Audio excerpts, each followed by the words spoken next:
Daniel Hart had everything money could buy. At 39 years old, he ran a technology company worth billions. His penthouse apartment had floor-to-ceiling windows overlooking the entire city.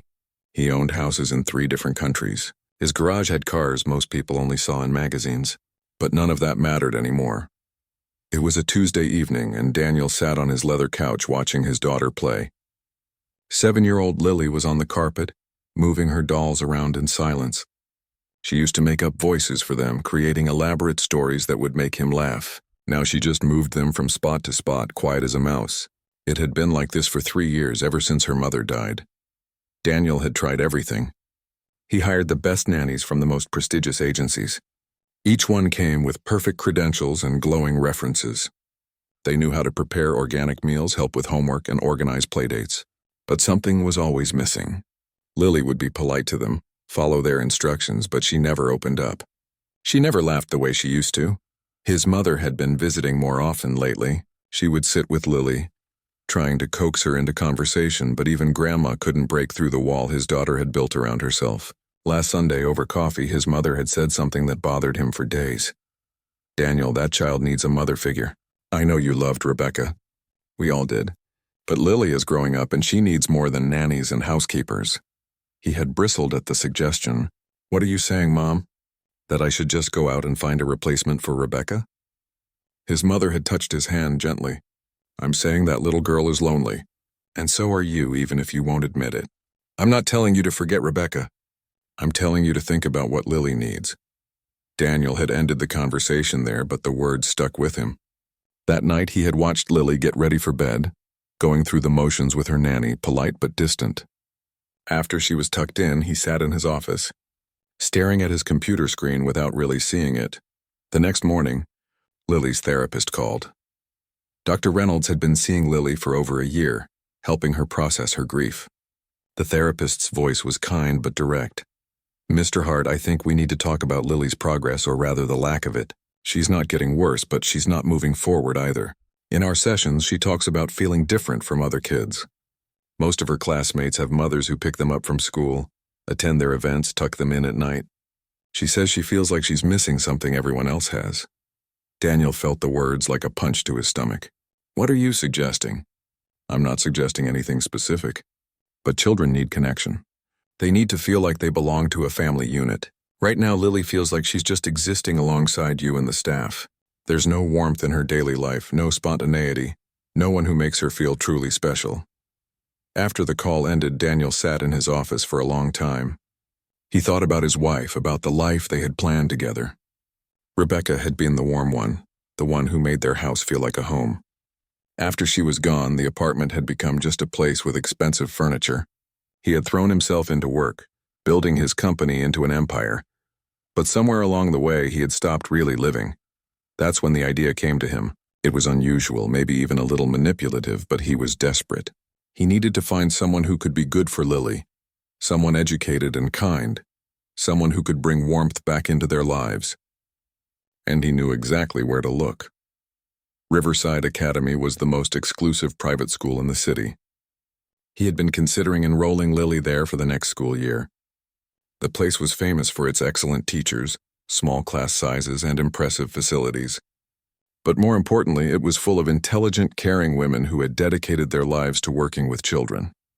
Daniel called the headmistress and arranged a private tour. He explained that he wanted his daughter to shadow for a day, to see if she would be comfortable there. The headmistress, Mrs. Peterson, was thrilled to accommodate such a prominent potential parent. She didn't know that Daniel had an ulterior motive. He wasn't just evaluating the school. He was evaluating the staff. The night before the visit, Daniel tried to explain the plan to Lily. "We're going to visit a new school tomorrow, sweetheart. I think you might really like it there." Lily looked up from her book.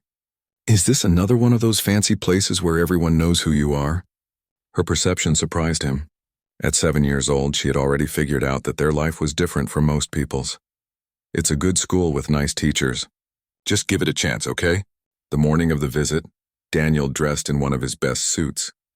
Lily wore a designer dress that his assistant had picked out, navy blue with white trim. She looked perfect, like a little doll, but her eyes were still sad. They arrived at Riverside Academy at 9 in the morning. The building looked more like a mansion than a school, with brick walls covered in ivy and tall windows that sparkled in the sunlight. Inside, everything was polished and pristine. The floors gleamed, the walls displayed expensive artwork, and even the air smelled clean and fresh. Mrs. Peterson greeted them personally, her smile wide and practiced. "Mr. Hart, welcome to Riverside Academy. And this must be Lily. What a beautiful young lady." Lily gave a small smile and a polite nod, the way she had been taught. Daniel could see Mrs. Peterson already calculating the donation he might make to the school if his daughter enrolled. The tour began in the main hallway. Mrs. Peterson walked them past classrooms, where students sat in small groups working on projects. Everything was orderly and calm. No one was shouting or running. It was the kind of controlled environment Daniel appreciated in his business, but he wondered if it might be too rigid for a 7-year-old. Their first stop was the literature classroom, where Miss Victoria Thornton taught 5th and 6th graders. She was exactly the type of woman Daniel had imagined when he planned this visit. Probably in her mid-30s, she wore an elegant gray dress and pearl earrings. Her blonde hair was pulled back in a neat bun, and when she spoke, her accent revealed an expensive education. "We focus on classical literature here," Miss Thornton explained, gesturing to the leather-bound books lining her shelves. "I believe in teaching children to appreciate the great works from an early age. Shakespeare, Dickens, Austen. These are the foundations of literary education." Daniel nodded, impressed. Miss Thornton had a PhD from Oxford and had taught at several prestigious schools. She was intelligent, cultured, and obviously dedicated to education. She would be perfect, he thought. Someone like her could provide Lily with intellectual stimulation and refinement. But when he looked down at his daughter, Lily was staring at the floor, clearly uninterested in discussions about Shakespeare. Next, they visited the music room, where Miss Helen Chen was teaching piano to a small group of students. The room was beautiful, with high ceilings and excellent acoustics. Miss Chen was impressive in her own right. She had performed in concert halls around the world before deciding to teach. Her credentials were impeccable. "Music teaches discipline and emotional expression," Miss Chen said, her fingers dancing across the piano keys to demonstrate. "I believe every child should learn at least one instrument." She played a complex classical piece, and the notes filled the room beautifully. Daniel watched her, thinking she might be another good candidate. Accomplished, sophisticated, and clearly passionate about her work. Again, he glanced at Lily, hoping to see some spark of interest. But his daughter just stood there, her small hand in his, looking like she wanted to be anywhere else. As the tour continued, Daniel met several other impressive women on staff. There was the art teacher who had studied in Paris, the science teacher with multiple published research papers, and the French teacher who had lived in Lyon for a decade. All of them were exactly what he was looking for on paper. Educated, refined, successful women who worked with children and seemed genuinely passionate about teaching. But something felt off. He couldn't quite put his finger on it. Maybe it was the way they all perked up when Mrs. Peterson introduced him as a potential parent. Maybe it was how their smiles became a little brighter when they learned who he was. Or maybe it was just that Lily seemed completely disconnected from everything she was seeing. By lunchtime, Daniel was starting to doubt his entire plan. This had seemed like such a good idea in theory. But watching his daughter go through the motions, being polite but clearly unhappy, he realized he might have been thinking about this all wrong. He had been looking for someone impressive enough to fit into his world. He hadn't been thinking about what Lily actually needed. They were supposed to join the students for lunch in the cafeteria, another chance for Daniel to observe the staff. But first, Mrs. Peterson suggested Lily use the restroom to wash her hands. She pointed down a hallway. "Just around the corner, dear. The facilities are clearly marked." Lily walked away slowly, her fancy shoes clicking on the polished floor, and Daniel couldn't shake the feeling that he was failing her somehow. He had all the money in the world, access to the best of everything, but he still couldn't figure out how to make his little girl happy again. What he didn't know was that everything was about to change in a bow. Lily walked down the hallway by herself, her new shoes pinching her feet a little. The school was so quiet compared to her current one. Everything here seemed too perfect, too clean, too serious. She passed by a classroom where kids were sitting completely still, reading silently. At her old school, reading time was noisy, with kids laughing and sharing their favorite parts with each other. She found the bathroom and went inside. It was just as fancy as everything else, with marble sinks and mirrors that had gold frames. After washing her hands, she came back out into the hallway, but she wasn't quite sure which way she had come from. The hallways all looked the same. Lily started walking, hoping she would recognize something. She turned a corner and found herself in a section of the school she hadn't seen before. The walls here weren't decorated with expensive artwork. Instead, there were colorful drawings made by students, the kind with messy paint strokes and glitter glue. She smiled a little. This part of the school felt more normal. She kept walking, looking at the drawings, when suddenly her shoe caught on something. The floor here was a little uneven, and before she could catch herself, Lily stumbled forward. She didn't fall completely, but she heard a terrible ripping sound. Looking down, she saw that her dress had caught on a metal edge sticking out from the wall. There was now a big tear in the skirt, and a piece of the fabric was hanging loose. Lily felt tears rushing to her eyes. Her dad had spent so much money on this dress. Everything was supposed to be perfect today, and she had ruined it. She tried to hold the tear together with her hands, but it was no use. The tears came anyway, sliding down her cheeks. She hated crying. She hated feeling like everything she did was wrong. "Oh no, sweetie, what happened?" Lily looked up to see a woman coming toward her, pushing a cleaning cart. She was wearing a gray uniform with her name stitched on the pocket. Her dark hair was pulled back in a practical ponytail, and her face was kind and concerned. I tore my dress," Lily managed to say between sniffles. "My dad is going to be so upset." This was an expensive dress. The woman knelt down next to Lily, not seeming to care that the floor might be dirty. Up close, Lily could see that she had warm brown eyes and smile lines around her mouth. Her hands were rough and looked like they worked hard, but they were gentle when she touched the torn fabric. "I'm Rosa," the woman said softly, "and I think we can fix this. Don't worry about your dad being upset. Sometimes accidents happen, and that's okay. That's what makes us human, right?" Rosa reached into her cleaning cart and pulled out a small tin. When she opened it, Lily saw a little sewing kit inside with different colors of thread and a needle.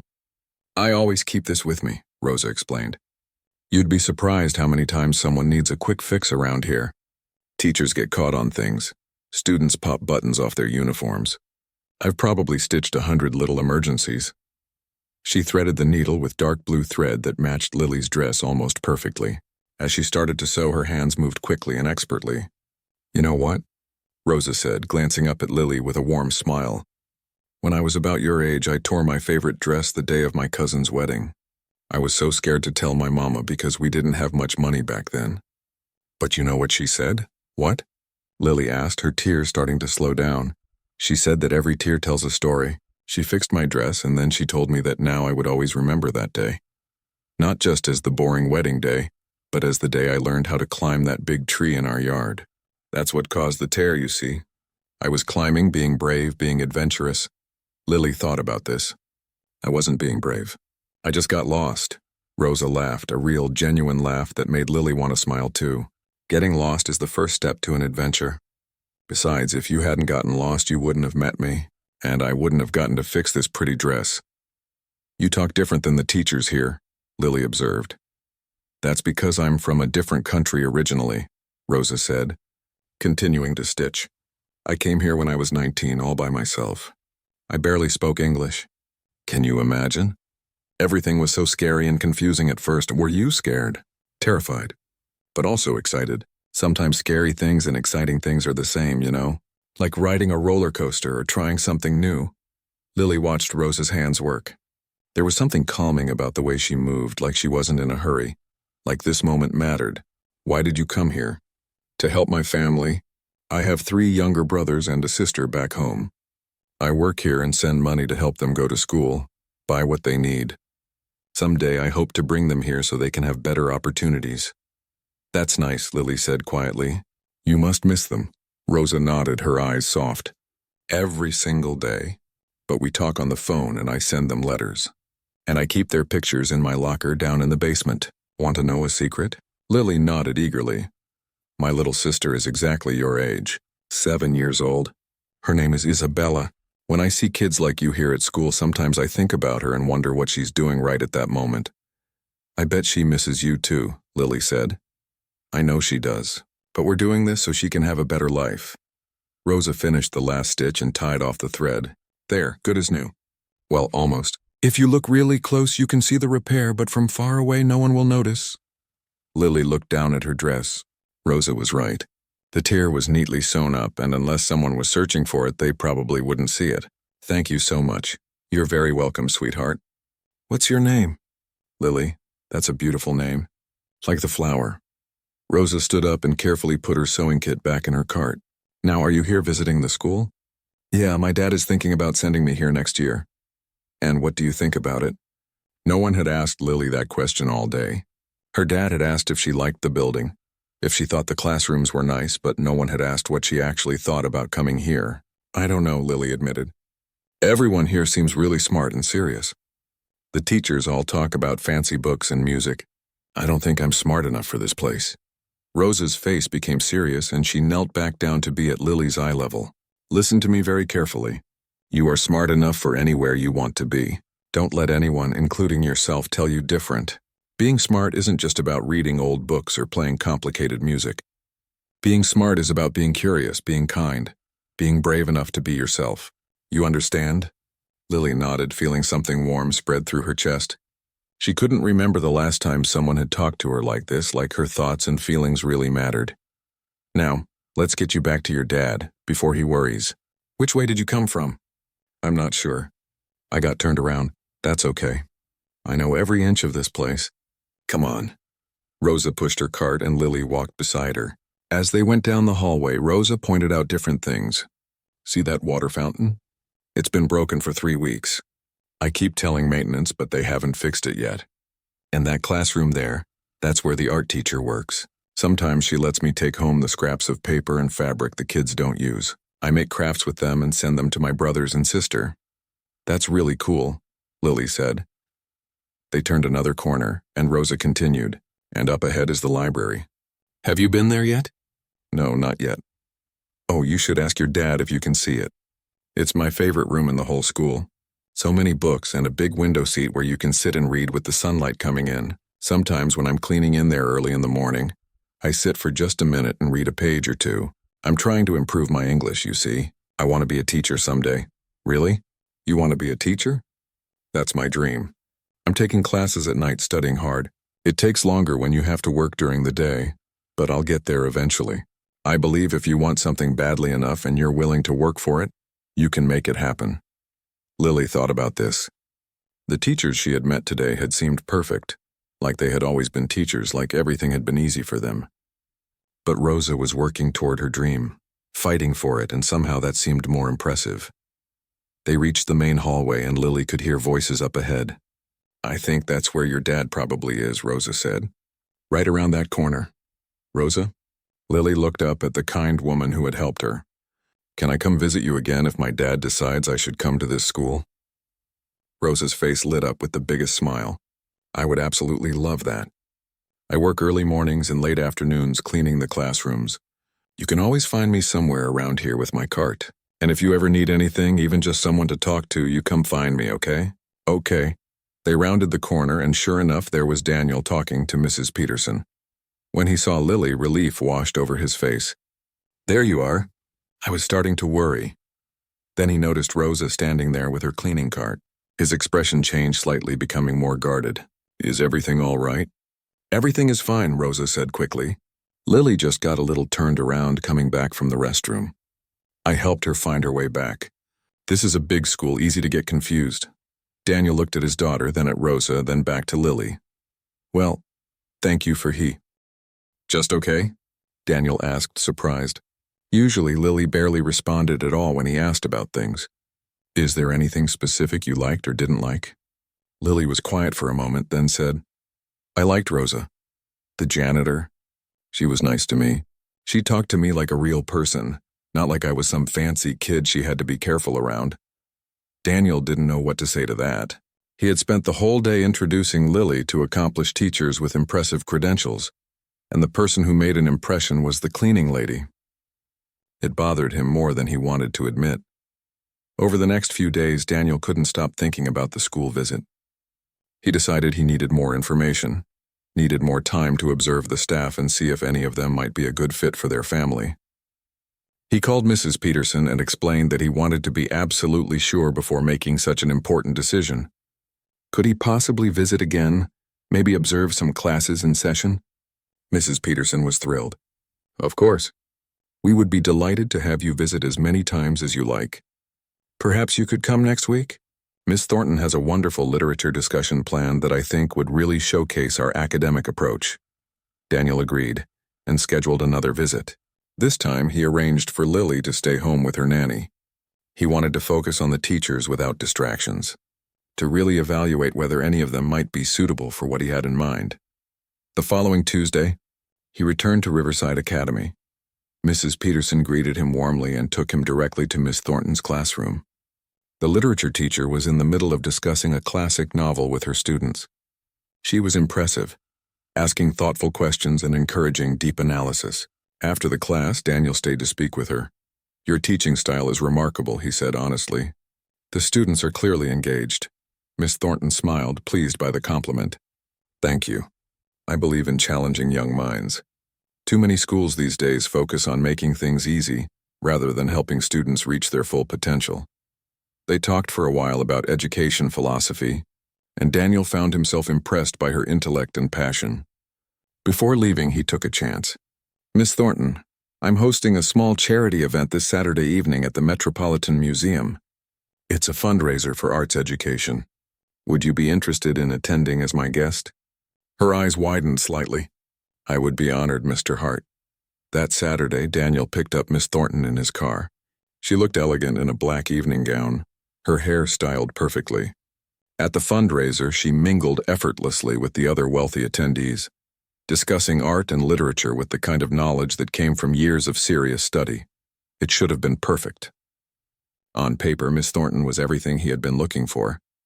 But as the evening went on, Daniel noticed something that bothered him. When he mentioned Lily, Miss Thornton's responses were polite but somewhat distant. She talked about Lily's potential as a student, but never asked about her personality, her interests, or what made her happy.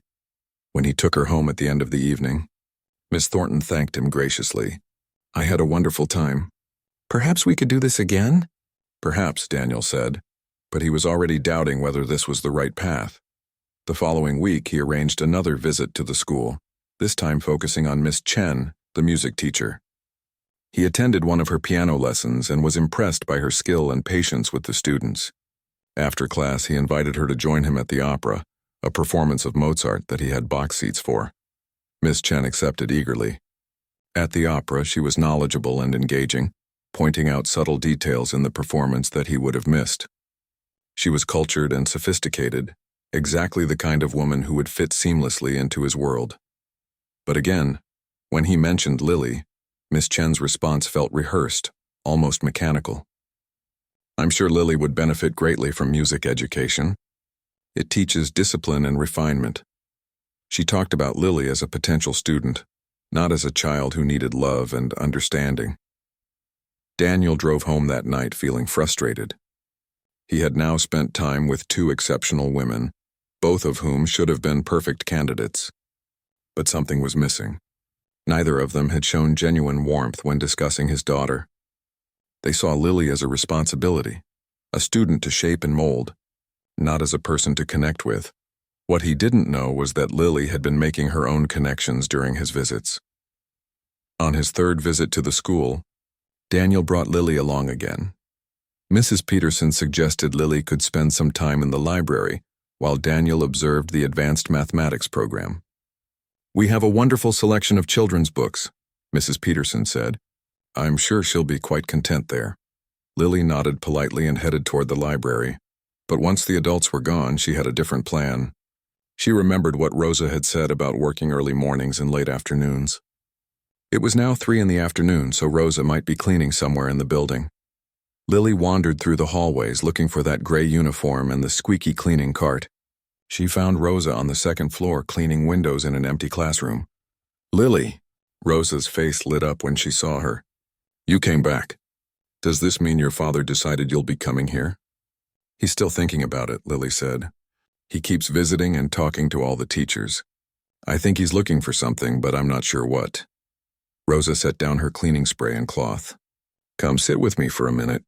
My feet are tired from standing all day. They sat on the floor beneath the windows and Rosa pulled out a small bag from her cart. I have some crackers if you're hungry. They're not fancy, but they're good. Lily took one gratefully. They sat in comfortable silence for a moment before Rosa spoke. How are you doing, Lily? Really doing? No one had asked her that in so long. The question opened something inside her, and before she knew it, words were tumbling out. I miss my mom. Everyone acts like I should be over it by now because it's been 3 years, but I still think about her every day. My dad tries so hard to make everything perfect, but nothing feels right anymore. Our apartment is like a museum. Everyone who works for us is so professional and careful, but no one is warm. No one is real. Rosa listened without interrupting, her eyes full of understanding. When Lily finished, Rosa reached over and gently squeezed her hand. Grief doesn't have a time limit, sweetheart. It's okay to still miss your mother. It's okay to feel sad. And it's okay to want more than just a perfect life. You want a real life with real connection. That's completely normal. My dad doesn't understand. He thinks if he gives me the best of everything, that will fix it. Your father loves you very much, Rosa said gently. Sometimes when adults don't know how to fix something, they try to buy the solution. It's not because they don't care. It's because they care so much it scares them. They talked for over an hour. Rosa told Lily stories about her own childhood, about her siblings, about the funny mistakes she made when she first came to America and barely spoke English. She made Lily laugh, really laugh, for the first time in months. You know what I miss most about home? Rosa said. The food. My mother makes this soup. It's simple. Just vegetables and beans and spices, but it tastes like love. Here I eat food from restaurants and everything is so fancy, but it doesn't taste like love. I know what you mean, Lily said. My dad orders from the best restaurants in the city, but I miss my mom's grilled cheese sandwiches. They were kind of burned on the outside, but they were perfect. Rosa smiled. See, that's what I'm talking about. The best things in life aren't perfect. They're real. When Daniel finally came looking for Lily, he found her in that second-floor classroom sitting on the floor with the janitor, both of them laughing at something. His first instinct was irritation. He had been worried, looking all over for her. But then he stopped in the doorway and really looked at the scene in front of him. His daughter was smiling. Not a polite smile, not a forced smile, but a real, genuine smile that reached her eyes. She looked happy. Rosa noticed him and quickly stood up, brushing off her uniform. Mr. Hart, I'm sorry. Lily and I were just chatting. I should get back to work. It's fine, Daniel said, though his tone was cooler than he intended. Lily, we need to go. I have a meeting in an hour. On the drive home, Daniel's mind was churning. He had spent weeks now, meeting with accomplished teachers, trying to find someone suitable. But Lily showed no interest in any of them. The only person she responded to was a janitor, who carried a sewing kit in her cleaning cart and sat on floors eating crackers. That evening, Daniel's mother came for dinner. As they ate, she asked how the school search was going. I don't know, Mom. I've found several impressive teachers at Riverside Academy, well-educated, cultured, appropriate. But Lily doesn't connect with any of them. Who does she connect with? Daniel hesitated. The janitor. His mother raised her eyebrows. The janitor? Her name is Rosa. She's from another country, works as a cleaner at the school. And for some reason, Lily absolutely lights up around her. His mother was quiet for a moment, then said, Maybe you should ask yourself why that is. Because Rosa is kind to her. I suppose. Daniel, listen to yourself. You say that like kindness is some small thing, some bonus feature. Kindness is everything. Being educated is wonderful. Being cultured is nice. Daniel found himself genuinely interested in Rosa's life story.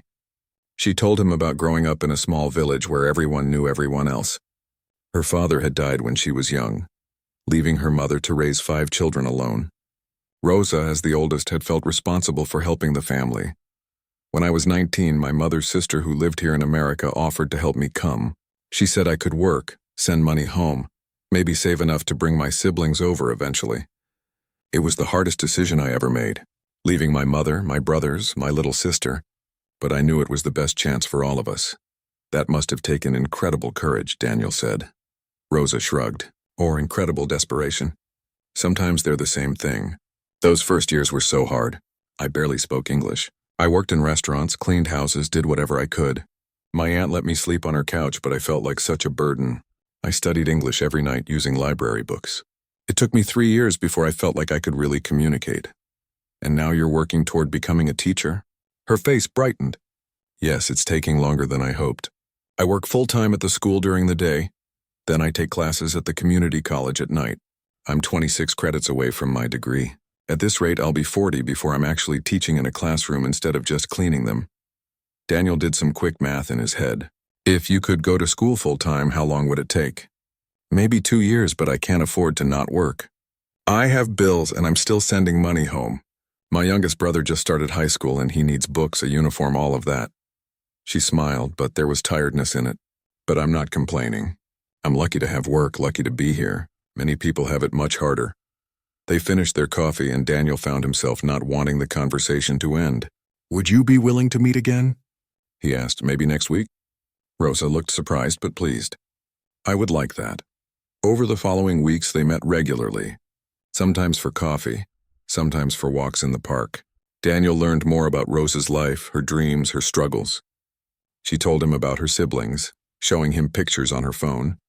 Her youngest brother who wanted to be a doctor. Her sister Isabella who loved to draw. Her other 2 brothers who were trying to start a small business selling produce. They're good kids, Rosa said, her voice full of pride. They work hard, they study. I just want to give them the chance to have more opportunities than I did. In return, Daniel found himself opening up to Rosa in ways he hadn't with anyone since his wife died. He told her about Rebecca, about how they had met in college, how she had been the warm, spontaneous one while he was always the serious, focused one. She balanced me, Daniel said. After she died, I didn't know how to be both parents. I could be the responsible one, the provider, but I didn't know how to be the warm one, the one who made our house feel like home. You're doing better than you think, Rosa said gently. Lily knows you love her. She told me that you try really hard. But trying isn't enough if I don't know what I'm doing. Rosa was quiet for a moment, then said something that stuck with Daniel.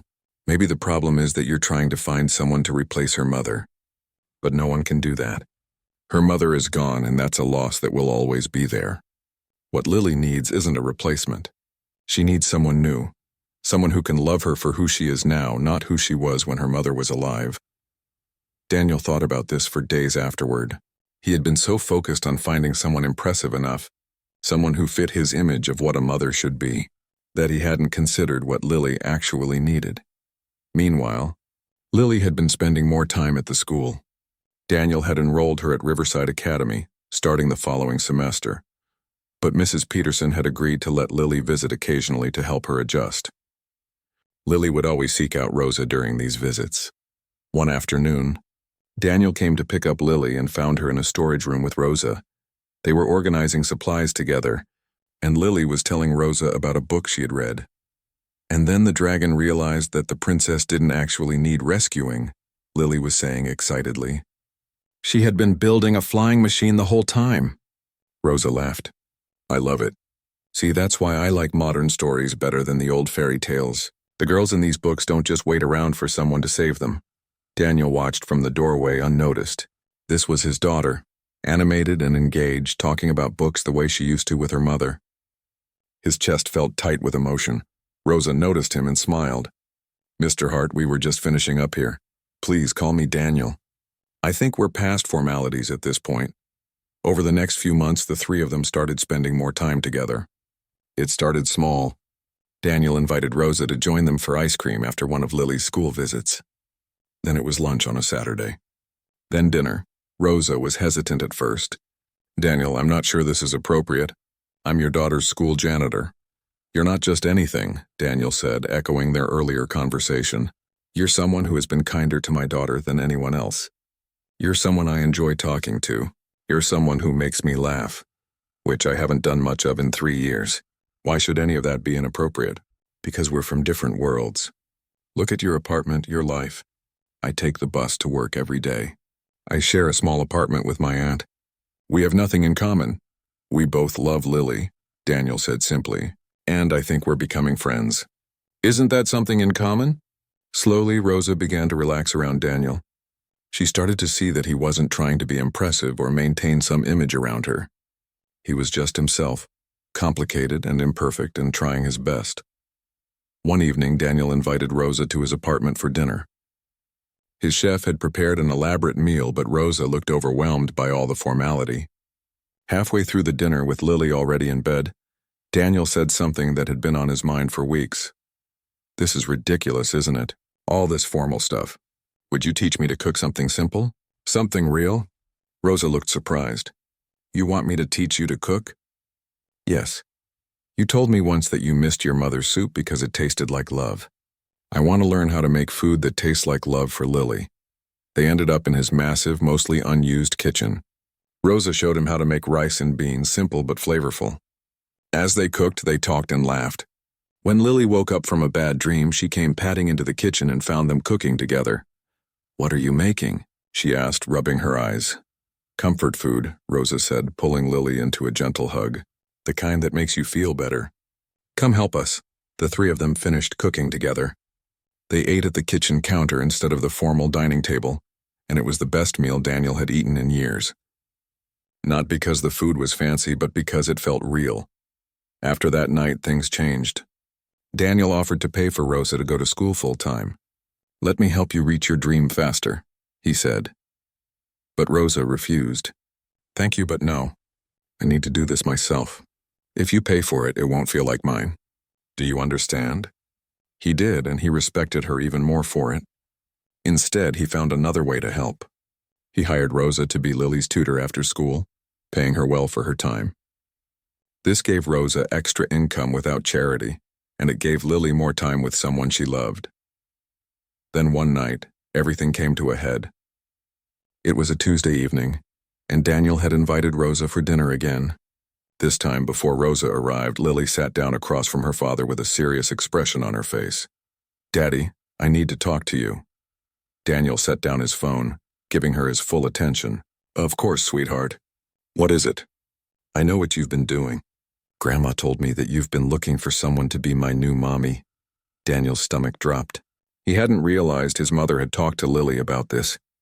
"Lily, let me finish," Lily said, sounding more grown up than her 7 years. "I've been thinking about it a lot. I know you took Miss Thornton to that fancy party. I know you went to the opera with Miss Chen. You've been trying to find someone impressive, someone who fits into our life. How did you know about that?"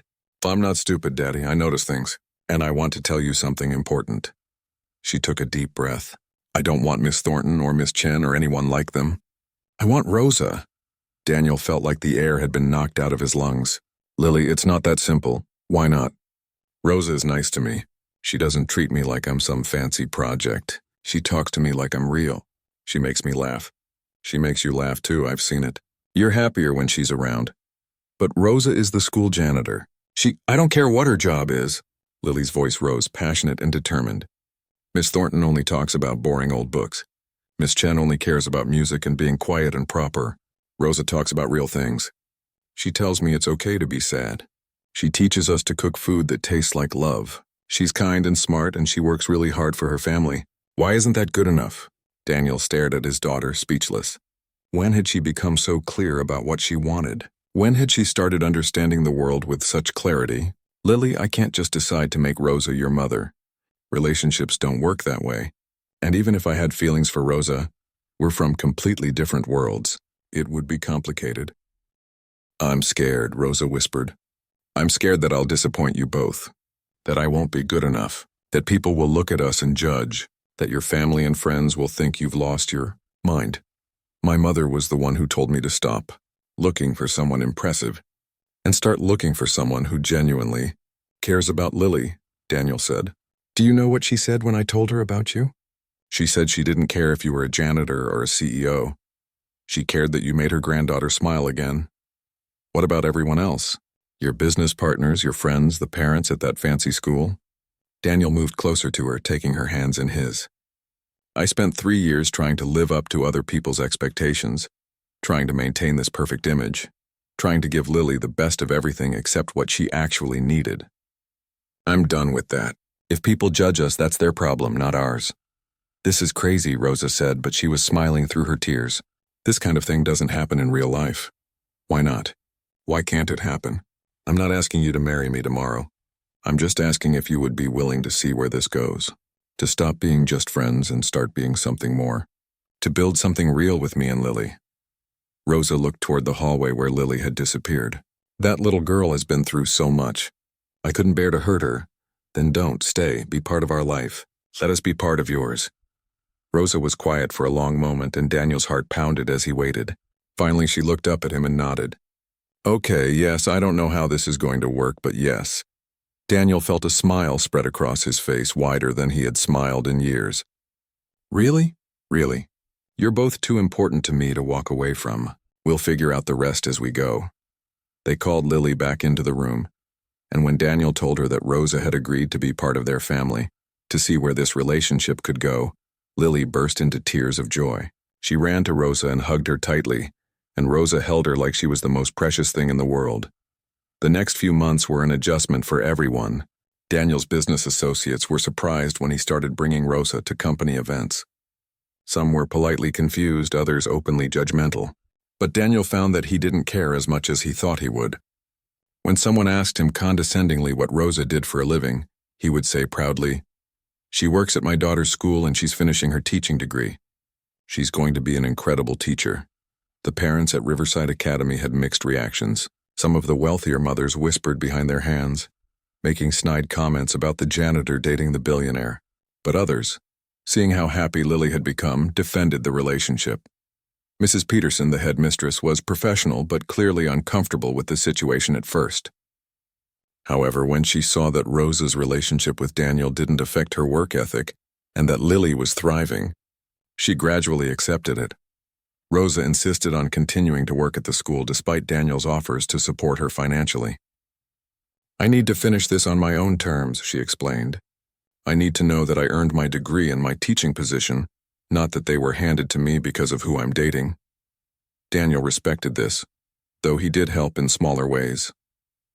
He hired a tutor to help Rosa with some of her more challenging coursework. He made sure she had a quiet space in his apartment to study when she stayed over. He took care of Lily on the nights Rosa had evening classes, so she didn't have to worry. Lily flourished with Rosa in her life. The sadness that had shadowed her for 3 years didn't disappear completely, but it lightened. She still missed her mother, still had hard days, but now she had someone to talk to about those feelings. Rosa never tried to replace Lily's mother. Instead, she honored that memory while creating new ones. Rosa taught Lily to cook simple meals from her home country. They made bracelets together from colorful thread. Rosa told Lily stories about her siblings, showing her that families came in all different forms and that love could stretch across oceans. Most importantly, Rosa taught Lily that it was okay to be imperfect, to make mistakes, to be messy and real. Daniel changed too. He started leaving work earlier to have dinner with Rosa and Lily. He learned to cook more than just that first rice and beans dish. He became comfortable with chaos, with last-minute changes to plans, with spontaneity. Rosa brought warmth back into his carefully controlled life, and he discovered he had been craving that warmth all along. 6 months into their relationship, something happened that tested everything. Lily had started playing soccer at school, something Rosa had encouraged. During a game, she collided with another player and fell badly. She started having trouble breathing, her face turning red and blotchy. The school nurse quickly realized Lily was having a severe allergic reaction to something, possibly a bee sting that had gone unnoticed. Rosa had been at the game, watching from the sidelines on her break from work. When she saw Lily in distress, she didn't hesitate. She ran onto the field, her medical training from a first aid course she had taken years ago kicking in. She found Lily's emergency medication in her bag and administered it while someone called an ambulance. In the ambulance, Lily was scared and struggling to breathe. Rosa held her hand the entire ride, talking to her calmly, telling her stories, keeping her focused. "Remember when we made those bracelets and I tangled all the threads? Remember how we laughed? We're going to laugh about this too, I promise. You're going to be fine." By the time the ambulance reached the hospital, Lily's breathing had stabilized, but she was exhausted and frightened. Rosa stayed with her in the emergency room, still in her gray work uniform, still holding her hand. Daniel arrived at the hospital 20 minutes later, having rushed from a meeting downtown. He burst into the emergency room in his expensive suit, his face pale with fear. When he saw Lily lying in the hospital bed, stable but tired, and Rosa sitting beside her still holding her hand, Something inside him completely broke open. He had been keeping himself slightly guarded, telling himself this was still new, that they were taking things slow. But seeing Rosa there, having dropped everything to stay with his daughter, having potentially saved her life, he realized the truth. He was in love with this woman. Completely, terribly, wonderfully in love.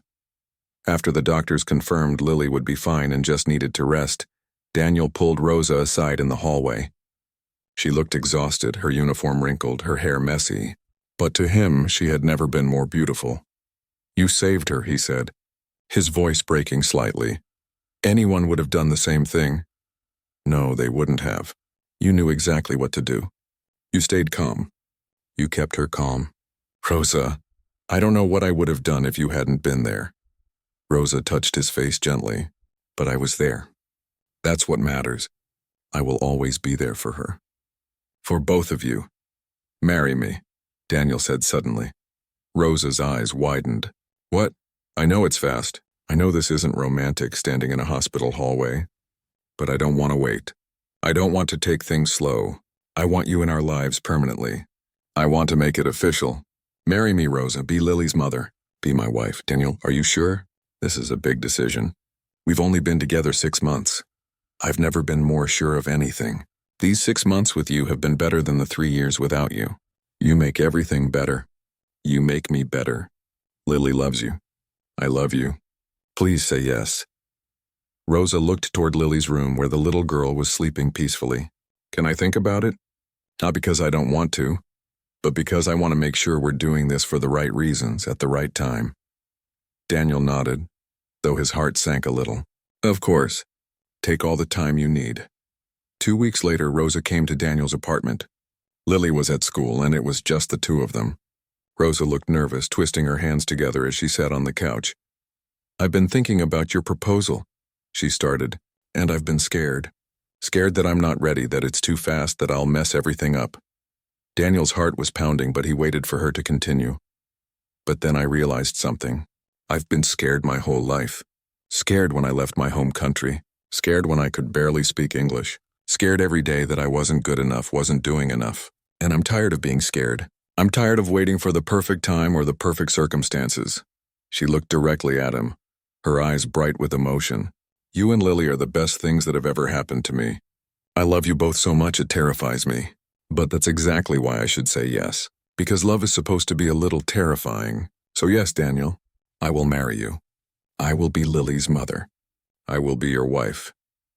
Daniel crossed the room in 2 steps and pulled her into his arms, kissing her with all the emotion he had been holding back. When they finally broke apart, both of them were crying and laughing at the same time. "We should tell Lily," Rosa said. "But I want to do it right. Can we wait until this weekend?" "I have an idea." That Saturday, Daniel drove Rosa and Lily to the school, even though it was closed for the weekend. Rosa had gotten permission from Mrs. Peterson to use the building. She led them through the quiet hallways to the second-floor classroom where she had first repaired Lily's dress months ago. The 3 of them sat on the floor, just like Rosa and Lily had done that first day. Rosa pulled out her old sewing kit.